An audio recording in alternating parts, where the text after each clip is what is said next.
Okay. We're doing Chapter 7, Assigning Homework and Providing Practice. It's presented by Christian Kendrick and myself, Christine Berthune. I thought it'd be kind of fun to start with something funny. They remind me of doing homework with my two boys, and it's relevant to some of the discussion in the textbook. I'll give you a few seconds to read it.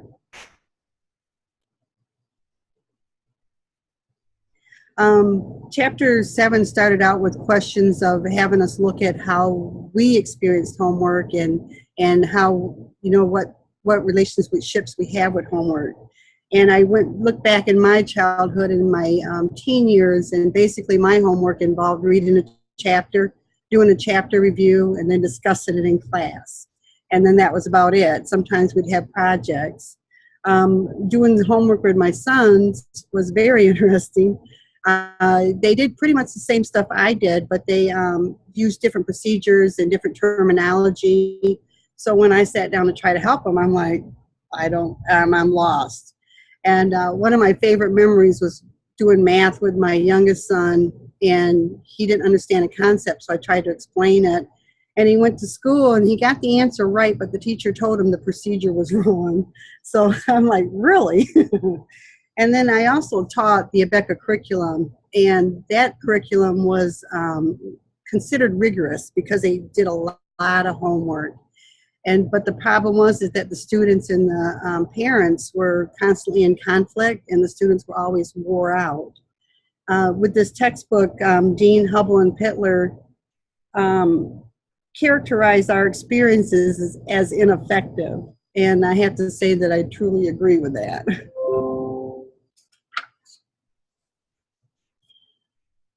And I was kind of Googling a little bit. Edgar Dale's Cone of Experience, and this is also in our textbook as well, states we remember 10% of what we read, 20% of what we hear, 30% of what we see, 50% of what we see and hear, 70% of what we discuss with others, 80% of what we personally experience, and 95% of what we teach others. Homework provides the opportunity for students to experience and review content and skills. And practice refers to repeating a specific skill or reviewing it, reviewing small amounts of information to increase recall, speed, and accuracy. And I'm going to talk about homework, and Christian's going to talk about practice.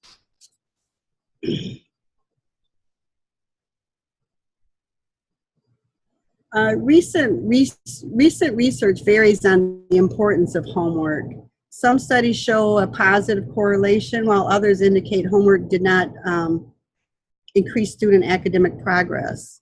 I Googled the importance of homework and got pretty much the same results. It varied from important to unnecessary. Most of the research indicated that homework isn't necessarily bad. Like Berzano and the authors of our textbook, if it's presented correctly, homework can be a benefit to the students. And homework should have a purpose.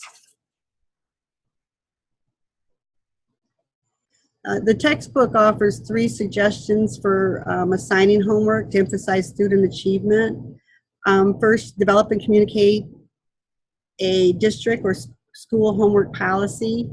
Design homework assignments that support academic learning and communicate their purpose, and provide feedback on assignments, assigned homework. And that's one thing I remember, and I actually went through that with my children too, is they seldom received feedback on their homework, so they had no idea how they were doing in the class until they received their grades, which I used to be really frustrated about that. The teachers knew it too.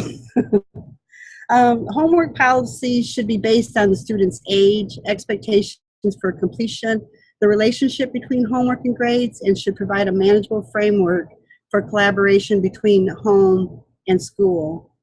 Marzano discovered that older students benefit with homework more than younger students do. The National Education and Parent-Teacher Association endorsed Marzano's research by recommending that homework be assigned 10 minutes times the student's grade. Therefore, policies should indicate age appropriateness. It should be tied to the skills needed for achieving mastery of the learning objectives and provide an avenue of communication between the teacher and the parent. The design of the homework should support a student rather than discourage the student. And it should be individualized to each student as much as possible. And with today's technology, there's a lot of ways of individualizing it. And I think the story in the textbook about Miss Lang's seventh grade student, they started out doing homework and they were real excited about it, and then they just lost interest. She decided to wisely talk to them and find out what was going on. And one of the students, I'm having feedback, is that me? Probably, but it's okay. It's not too bad. Okay.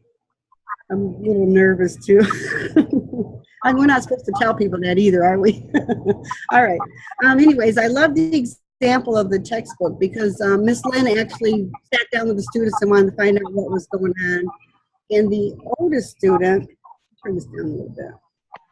One of the students, no, I can't find my volume. One of the students said that he considered the homework busy work because he already knew the stuff and he didn't understand why he was doing it. Another student was frustrated because he didn't understand the homework at all. And a final student said that, got lost because of the feedback, that the workload was too much because they had so much homework with other teachers and then they have this homework. It was like they were doing it all the time. Miss Ling contemplated on the homework and she decided to make some changes. And so what she did was she added extra practice time in the classroom so that she knew the students understand the concepts. She devised a plan with other teachers to ensure that the homework was a little bit more distributed so that they weren't doing every assignment for every subject that night.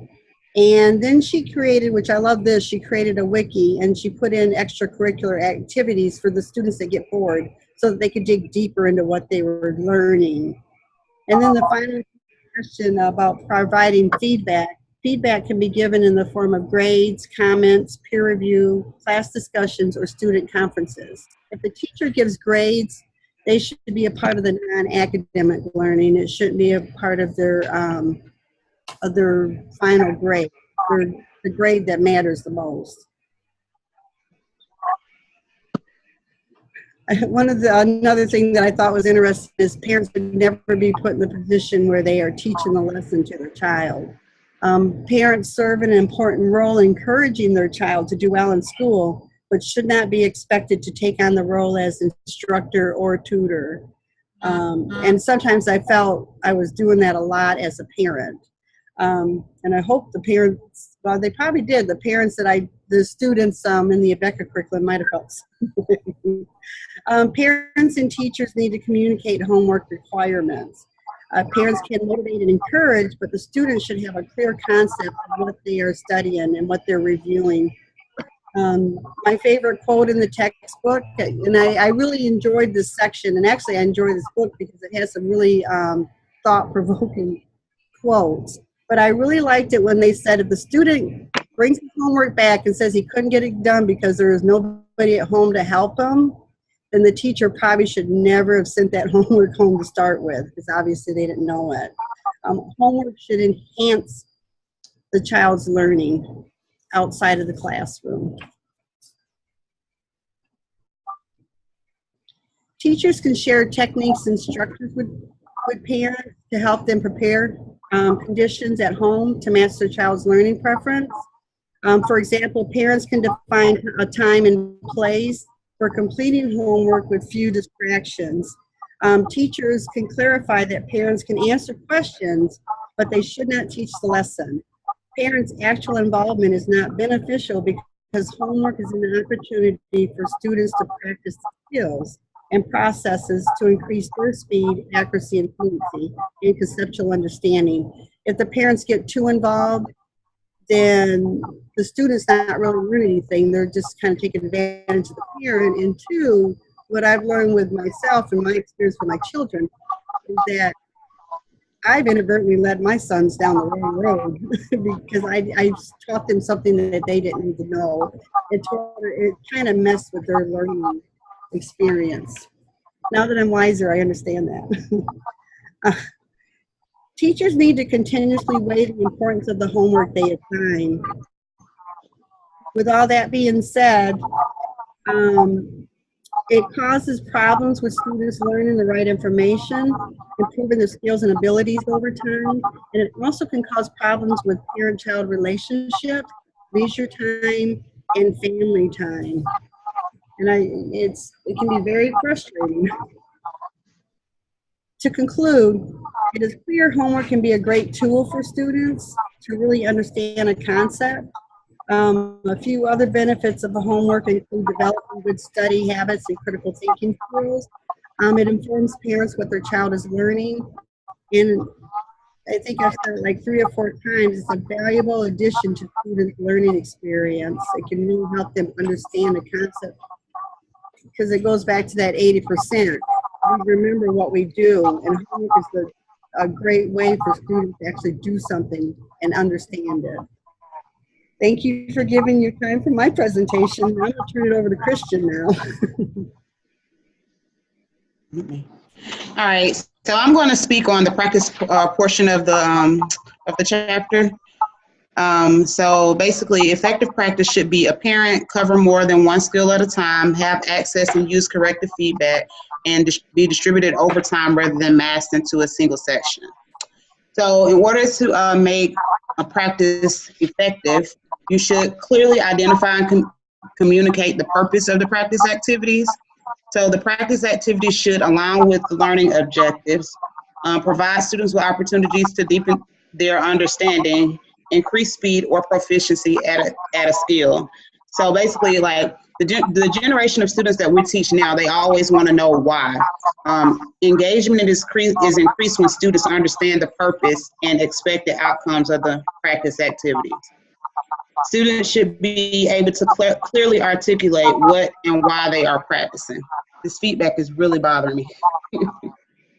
I don't know how to get it out, but I'll keep going.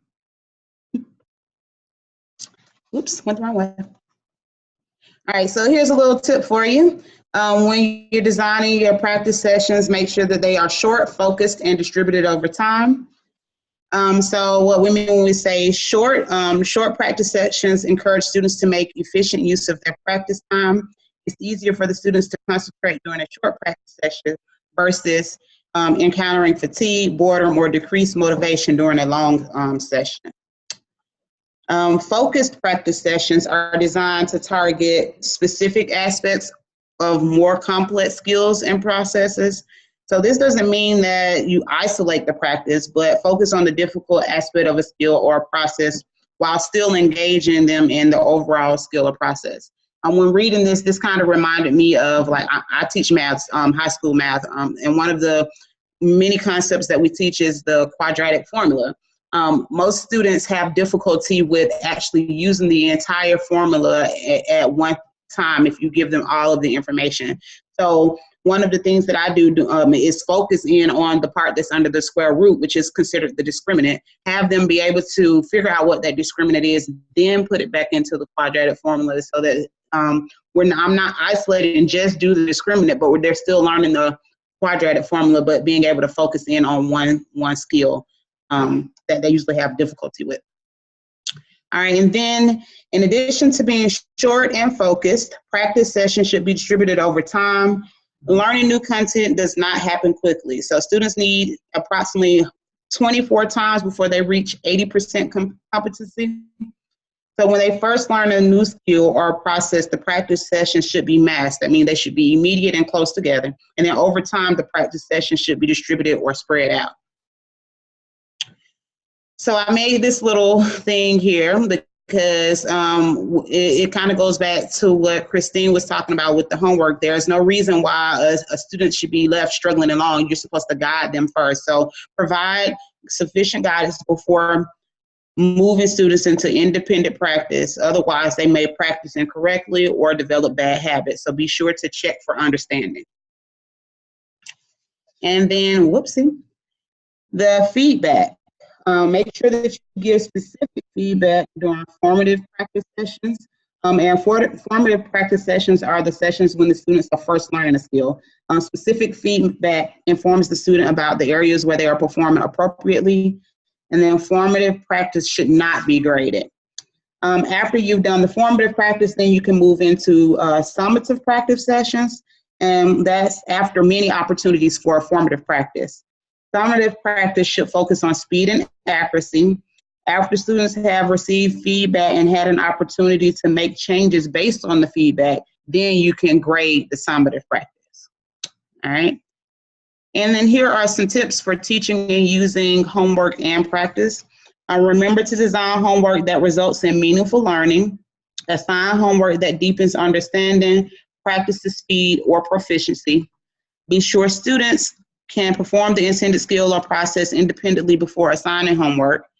Consider your parents or guardians as allies and be willing to consider alternate approaches to support students. So like if they're working at home is not going very well for them, then try to do like some before or after school things. Just try to find an alternate approach. Plan practice sessions that are close together when the students first learn a skill and more spread out later in the learning process, and provide as much feedback as possible to the students. And that's the end. Are there any questions?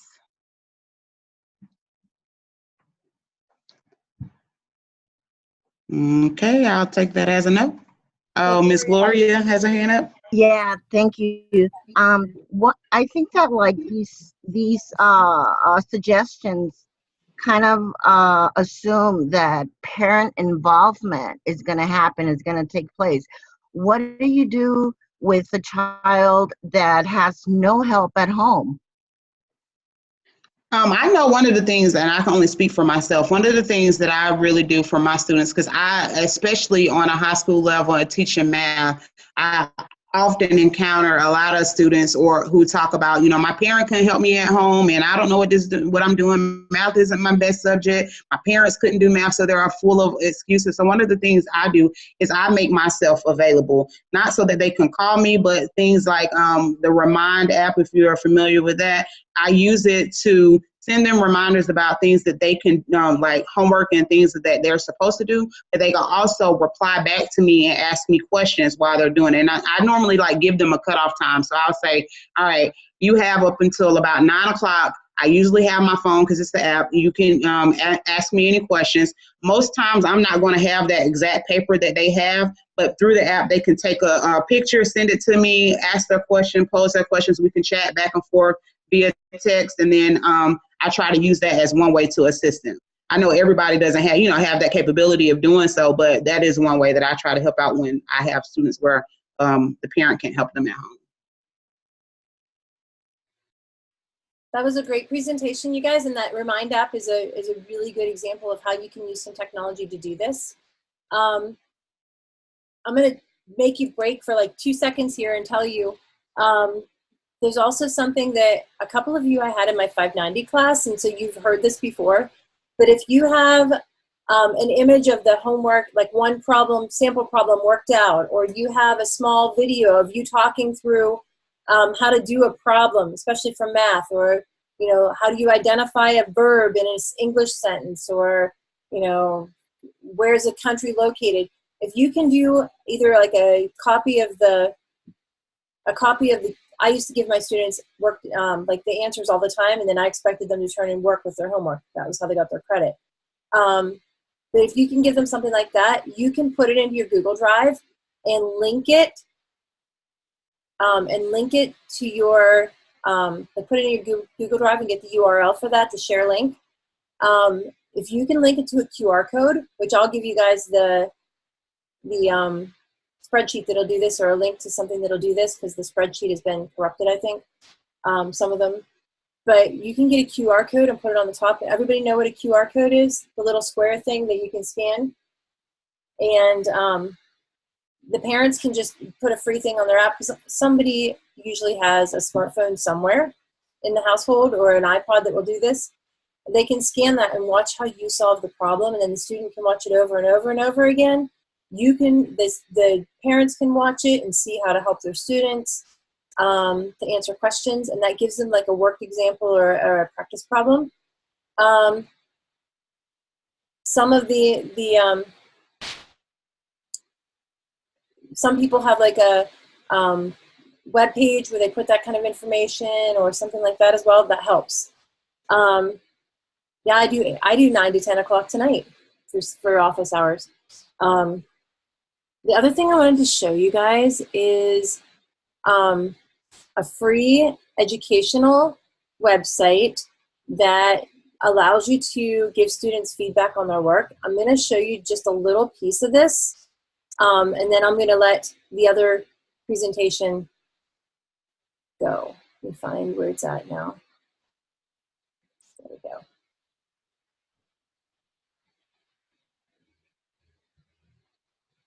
Maybe, here we go.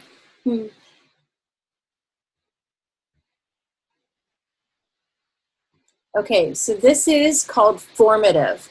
Formative, if you go to Go Formative, and I'll put that in the chat in a second, it allows you to sign up free for this. And I just wanted to show you, where's the Death Star piece?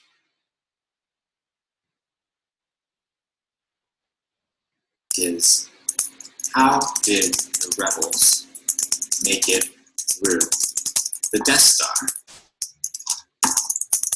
Let's have students draw it. So next, we can go ahead and add. Can you see that full screen?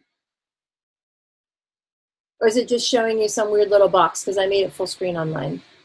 Are you able to see the whole YouTube?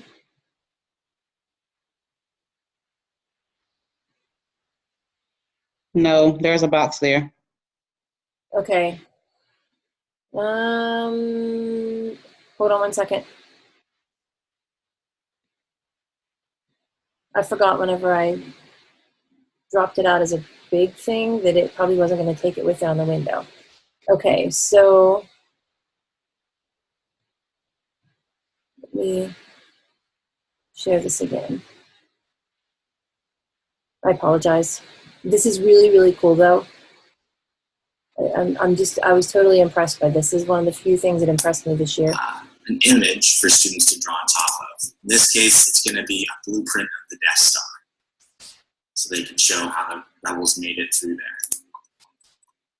Now, students can also type directly on the image or add shapes as well. For any question, you can change the point total. And you can also add map text as well if you'd like. Not for this question. And you can tag it to a standards based on the standard set that you want. So I'm going to actually type in and draw and pick a standard right there.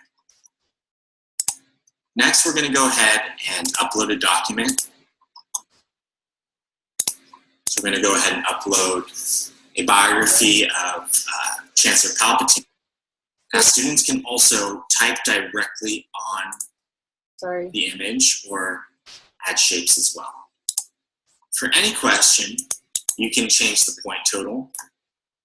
You can label. All right, so I'm going to skip ahead so you can see how this works.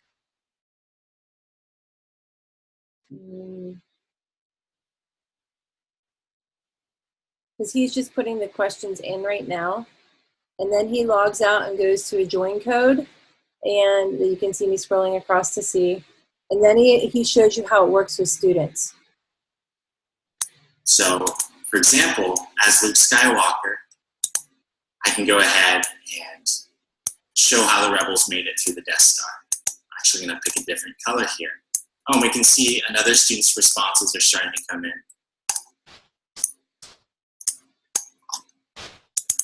And at any time, I can click on an individual student response and just see as they're developing their response. And as a teacher, I can also score the response as well. So I'm going to give Luke 2 out of 4 points. Because he got the first part right. Yes, they made it. to the middle. I'm just sending them a quick piece of instant written feedback right now. And then I'm going to follow up and ask them the question, how did they make it out from there? And so as soon as I send that to Luke, it's going to show up on his end, and he can go ahead and make a change based on my feedback. So as Luke, I'm going to go ahead and make a change here. You can see it's live updating on the teacher end. So from what I remember, they go straight through the middle and straight out. I can see that updating on the teacher end. Now at any time, you can switch to another question to take a look at the responses developing, give scores and instant written feedback. Or you can jump out to the totals view and see student responses across questions. So all your students will show up here, and you can see ungraded responses here. But as soon as you score them, the color coding will change to reflect that, which is really awesome for spotting trends. Okay, so it goes on. I'll give you guys the link to this, and you can look at it anytime you want. But it is free, and it's just a really nice piece of software that if you happen to be allowed to use things like that in your classroom, you have the technology for it, it's pretty cool. All right, so there's a link to the YouTube video, and from there you can go to GoFormative and find that. To keep us on time, I'm going to stop sharing things, even though I could do that all night. And I'm going to let Brenda and Neil get started with their presentation. And I've had a couple people tell me they're having a rough time with the connection tonight. So if you happen to disappear, try to get back in. If you can't, it'll be okay. So go ahead, Neil and Brenda. Okay, just making sure. Can everyone see the screen? Okay, so this is chapter 6, summarizing and note-taking. And I gotta admit, this is kind of a almost providential thing for me, where it's what I needed at the time. I just started at a new school, and this school, in my freshman level English class, I have freshmen all the way up to 12th graders. I have kids who have been in the school system since kindergarten and kids who started this year. And I have refugee students who just learned English 2 years ago, started learning it, and students who have learned English their entire life. So note-taking for me this year has been, I don't even know how to describe it. I'm on my 3rd revision of how I'm doing notes in my class, and I'm still not even happy how I'm doing it. I'm working with the special ed teachers, the ELL teachers, trying to get it figured out. I feel like I need a degree in everything you could ever think of to get this year going with note-taking. So, the next slide we're going to look at, is this showing up correctly? Students lack note-taking skills? Okay, so this was the first quote that started out the chapter. Very few students are taught even basic note-taking skills. Despite the fact that students are expected to take extensive notes, and despite the recognized usefulness of note-taking for storing, learning, and thinking about notes about what is being taught. And I find this to be very, very true. I find that most students either go one of two routes with note-taking. They either try and write down everything I say in class or I have on my PowerPoint word for word, or they do absolutely nothing. There doesn't tend to be a middle ground, which is exactly where they need to be. All right, the book started out with a tale of Harvey, which is kind of fun because I have 2 twins in my class named the Harvey twins, and they actually have completely different note-taking skills. Harvey entered English 101 in college as a confused and scared freshman. He was ready for his class, though. He had learned skills. It turns out he was the only one who in his class who could take notes. The girl next to him had started out trying to write down everything word for word from what the teacher had said, but then had slowly given up and started taking nothing. Students tend to do this a lot, especially with computers. The debate is still out on whether computers are good for students to take notes or not.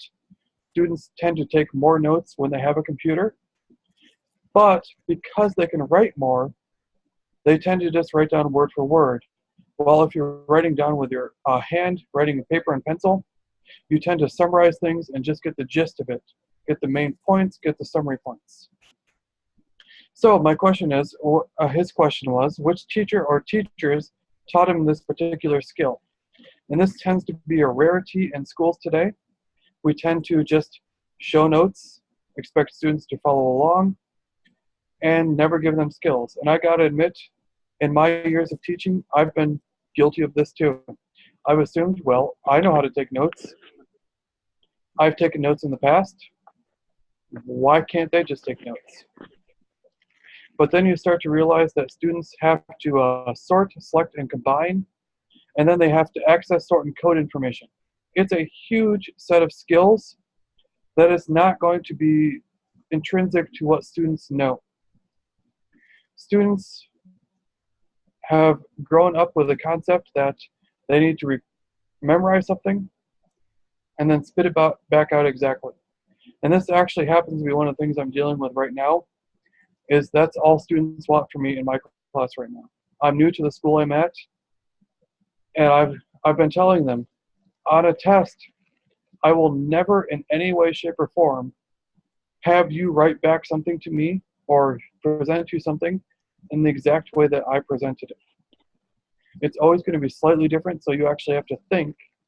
So they might as well start writing their notes in a way that makes them think. So summarizing and note-taking to distill information into paramissimus, which I don't even know what this word means. It just means detailed. It means, I wrote it down in my notes and it's not showing up anymore. So I am sorry about that. I tried to make it show up. And synthesized, meaning just detailed, organized forms. Another thing that would be really, really great if you're trying to show note-taking skills in your class is if you type in Crash Course Study Skills. This is a new blog that's going out, or a YouTube channel that's going out. There's actually a new one going up each week right now, and it shows you study skills. The first one is actually on how to take proper notes. I showed it to a class I'm teaching right now. I have a group of students that I work with from freshmen up to seniors, and I'm showing them one video a week for the rest of their college career. Or sorry, not college career, high school career. All right, why note-taking and summarizing is important. And the first thing I'd like to talk about on this one is it helps students deepen understanding of information. If they have to write it out themselves, they tend to think more about it. They tend to have to analyze it. Students must analyze information. I see lots of chat, so I'm making sure something's not going on. Oh, there's the crash course. It's a great website. I actually show it for videos. And for my science classes, if a student isn't getting it, I recommend that they watch it. That or Khan Academy. If you're teaching science classes, one of the best websites you can ever have. All right, so sorry I got sidetracked. Back to this one. Students have to analyze information and deep information to see what's important. Note-taking tends to have a higher impact on learning than summarizing. Summarizing would just be writing down the main points. Note-taking is writing out everything, analyzing it, organizing it, thinking about it. Students in general take notes and summarize and do better in academics assessments. So it's just saying if you actually take notes, you're going to do better on a test or quiz, maybe a standardized test. It looks better for the teacher, it's better for the student, looks better for the school. And summarizing alone is not enough, as students must question, clarify, and predict. The one that I think for students is the hardest, at least in my own experience, is the question part. Students just want to fully accept whatever you've said, and they don't want to question it. They don't want to think about it. They just want to go with it. And there is no correct or perfect form for note-taking. It depends on the student, it depends on the teacher, it depends on the subject. If you look to the right of the slide I'm presenting, I have 5 different types of note-taking. I did a few Google searches on what are the 5 most popular styles, and they're listed there. The first one is Cornell, and most people have heard about this because it's been around since the 1950s. On the left side, you write your key points. On the right side, you write your notes. And at the end, after your lecture is done, you write a summary. This works great for a lot of subjects. I find that most people who like this one are history teachers. I actually asked all the history teachers at my school yesterday what type of notes they like to take, and they all said Cornell. So that kind of emphasized it for me. The next one is outlining. Bullet points under each topic. You tab in each time you go to a subtopic. This is my preferred type of notes. If I was going to learn something, this is what I would do. When I write notes, this is what I tend to write, especially if I'm giving to students. So I generally think a lot of science notes I ever took and now give are taking this outline type. Mapping. It can be a great note-taking style, especially if you have a really big topic you want to break down into subcategories. You start with your main topic in the middle, and then you branch out into smaller and smaller and smaller topics. It works great if you're trying to analyze something and break it down into micro points. Charting. It's just basically taking notes and giving the advantages and disadvantages.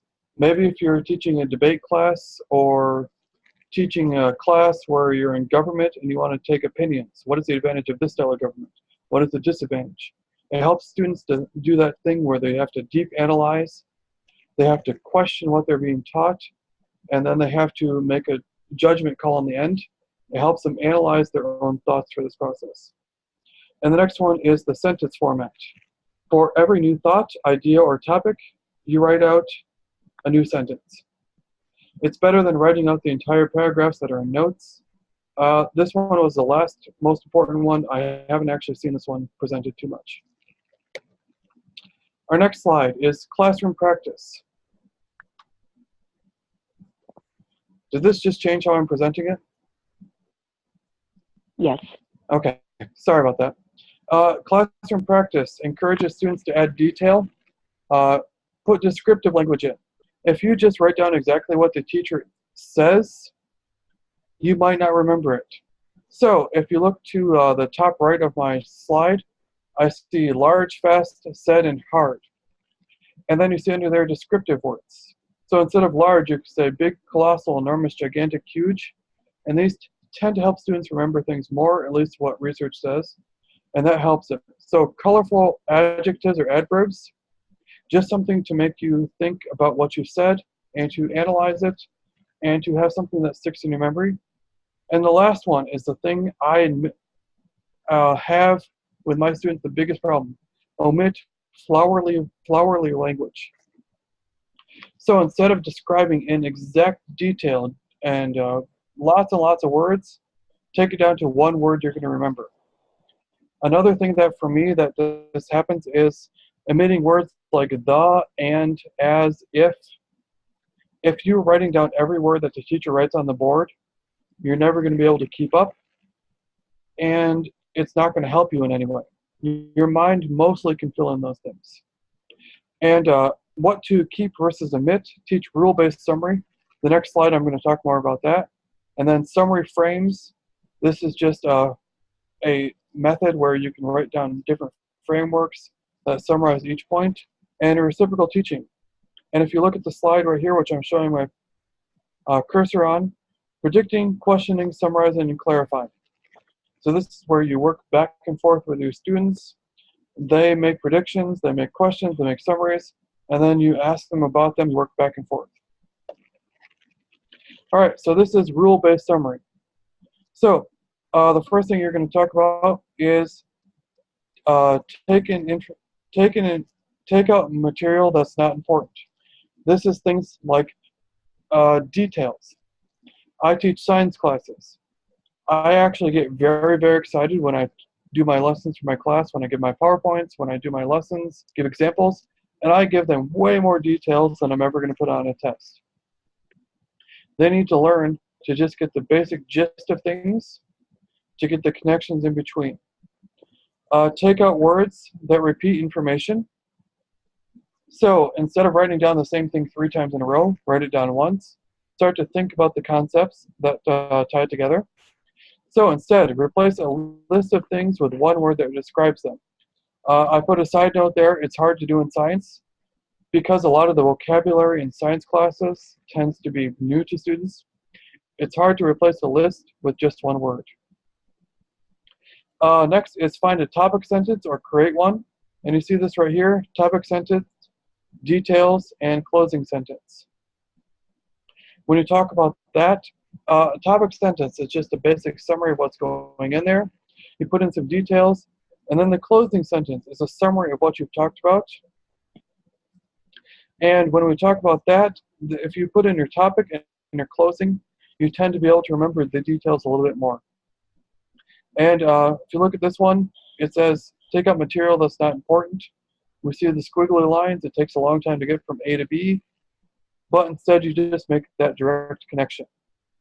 And then summarizing should be taught in all classes in the school so that students are not confused. If every single school got on a program where they said, we're going to teach this style of note-taking or these styles, but for the first week or two, we're going to emphasize it. We're going to force them to do it.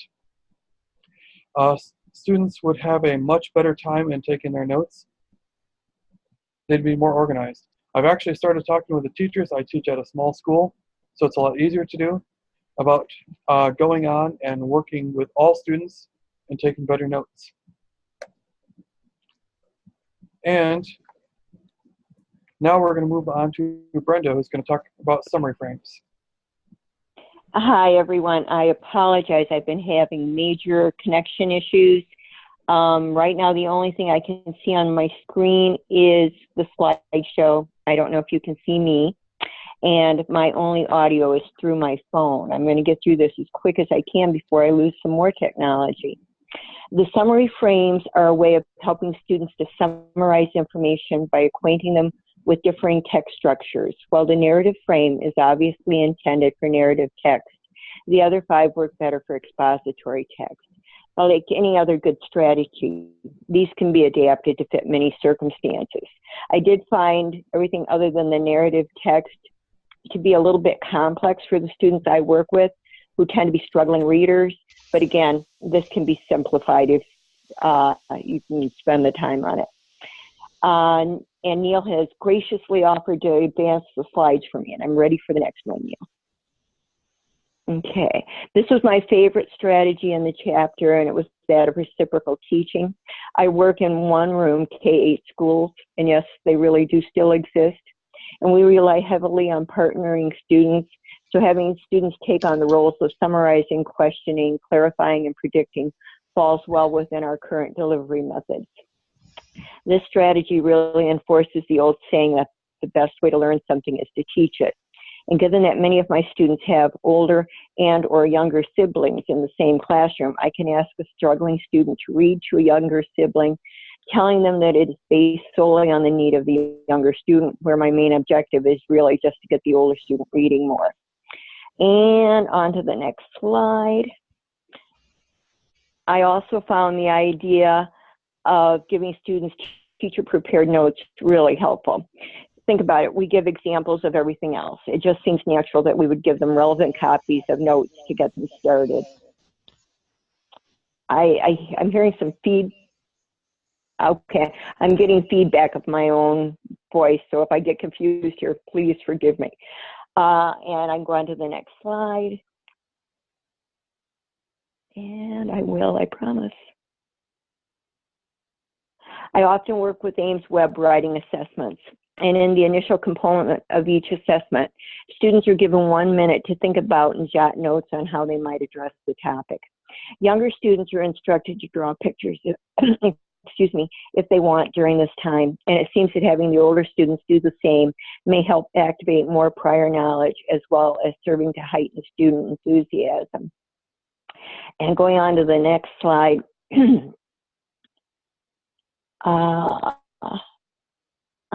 There we go.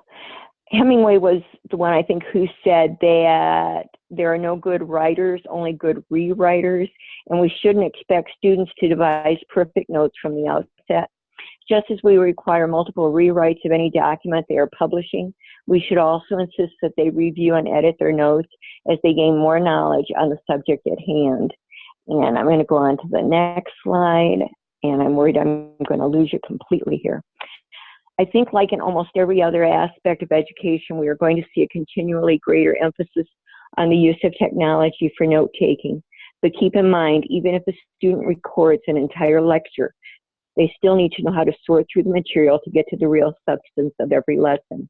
Yet strategies like taking a snap of a screen can allow students to review a given amount of material in its entirety, allowing for the possibility of them picking up more information that they may have previously overlooked.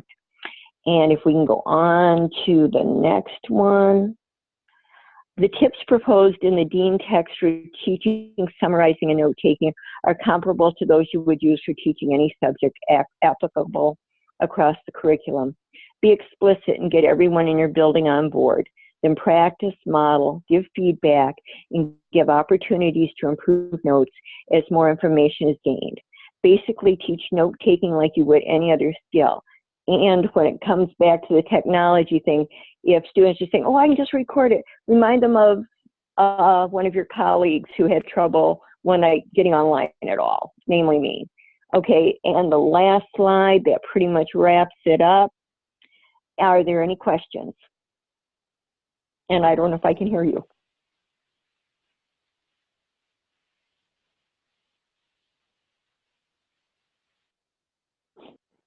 Okay, I think we're all done. Thank you. Good job, and great job getting through to the end there.